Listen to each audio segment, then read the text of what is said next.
Facebook use করছি বহুদিন ধরে। প্রায় আমার প্রোফাইলটি ২০১২ ২০১২তে ক্রিয়েট হবে। তো এখন পর্যন্ত আমি যেইটুকুনি শিখতে পেরেছি সেইটুকুনির বিষয়ে আমি বলছি যে তুমি যদি ফেসবুকে কিছু করতে চাও, মানে আমি নিজেকেই বলি বিশেষ করে এটা, তুমি যদি ফেসবুকে কিছু করতে চাও এবং ফেসবুকে গ্রো হতে চাও, তাহলে কিছু বলতে হবে, না হলে কিছু করে দেখাতে হবে। জানি না কোন ট্যালেন্ট আমার মধ্যে আছে, আমি দুটোই চেষ্টা করছি। কিছু করে দেখানোর চেষ্টা করছি এবং কিছু বলার চেষ্টা করছি যেগুলো তোমাদের ভালো লাগবে। বিশেষ করে আমার ভালো লাগবে। আমার মন থেকে যেটা ভালো লাগবে সেটাই আমি করে দেখাতে পারবো।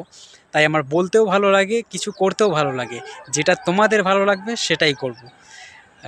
যাক, শুভ সকাল, ভালো থেকো। শীত পড়েছে এবং নিজের খেয়াল রেখো, নিজের পরিবারের খেয়াল রেখো। অবশ্যই শীতের কাপড় টাপড় পরো। স্টাইল দেখা দিয়ে ঠান্ডা লাগিয়ে দিও না। চলো টাটা।